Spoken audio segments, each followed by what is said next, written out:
ప్రాంతవాసి ఎప్పుడు ప్రజలలో ఉండేటువంటి గౌరవ శాసనసభ్యులు అచ్చంపేట డాక్టర్ వంశీకృష్ణ గారిని మాట్లాడవలసిందిగా కోరుతా ఉన్నాను.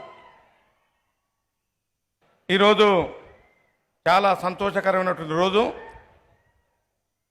కీర్తిశేషులు పెద్దలు ఈ ప్రాంతానికే వన్నె తెచ్చినటువంటి స్వర్గీయ ఎస్ జయపాల్ రెడ్డి గారి కాంస్య విగ్రహ ఆవిష్కరణకు ఇచ్చేసినటువంటి నల్లమల్ల ముద్దుబిడ్డ, మనందరికీ దళిత గిరిజన రైతు బాంధవుడు, ఈ రాష్ట్ర ముఖ్యమంత్రి పెద్దలు గౌరవనీయులు నల్లమల్ల ముద్దుబిడ్డ పెద్దలు రేవంత్ రెడ్డి గారు, వారితో పాటు విచ్చేసినటువంటి ఇన్ఛార్జి మంత్రివర్యులు దామోదర నరసింహ గారు, అదేవిధంగా జిల్లా మంత్రివర్యులు జూపల్లి కృష్ణారావు గారు, మరి ఎంపీ మల్లురవి గారు, నాతో శాసనసభ్యులు అందరూ కూడా నమస్సుమందులు తెలియజేస్తూ, ఈ ప్రాంతానికి రాజకీయానికి వన్నె తెచ్చినటువంటి గొప్ప నాయకుడు స్వర్గీయ ఎస్ జయపాల్ రెడ్డి గారు.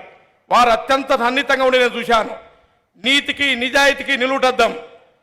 ఎక్కడ మాట చెప్పినా, ఎవరికి మాట ఇచ్చినా ఈ ప్రాంత అభివృద్ధి కోసం ఎప్పుడు కష్టపడి పనిచేసి పాలమూరు జిల్లాను పార్లమెంటులో తెలిసే విధంగా పనిచేసినటువంటి గొప్ప నాయకుడే స్వర్గీయ జయపాల్ రెడ్డి గారు.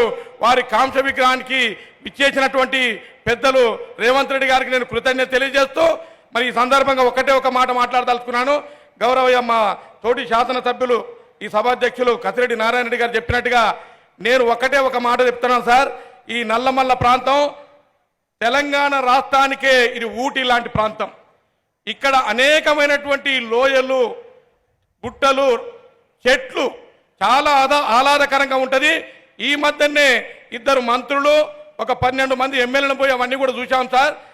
నా రిక్వెస్ట్ ఏమిటంటే, ఇది ఒక not only for Nallamala, Achampet లేకపోతే నార్కల్ జిల్లాకే కాకుండా రాష్ట్రానికే తలమానికం. దయచేసి మీరు అందరూ కూడా, మీకు కూడా ఆ విషయాలు చాలా తెలుసు సార్. మీరు మల్లేరు తీర్థం కానీ వ్యూ పాయింట్ కానీ అవన్నీ మీరు చూచారు సార్. కాబట్టి దయచేసి నా రిక్వెస్ట్ ఏమిటంటే, నల్లమల్ల అటవీ ప్రాంతాన్ని టూరిజం హబ్గా ప్రకటించాలని కోరుతా ఉన్నాను. 14 ప్లేసులు ఉన్నాయి సార్.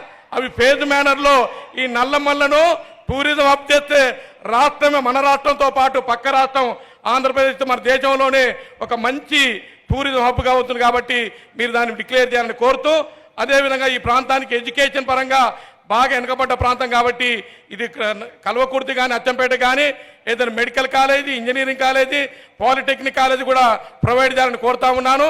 అన్నిటికి మించి నల్లమల్లలో ఉన్నటువంటి ఔషధ మొక్కలు ఉన్నాయి సార్. చాలా మంది రీసెర్చ్ చేసి PhD పొందారు. అక్కడ ayurvedic medical college and research సెంటర్ను ఏర్పాటు చేయాలని సవినయంగా మనవి చేసుకుంటూ, అవకాశం ఇచ్చినందుకు కృతజ్ఞతలు తెలియజేస్తూ సెలవు తీసుకుంటాను. Thank you.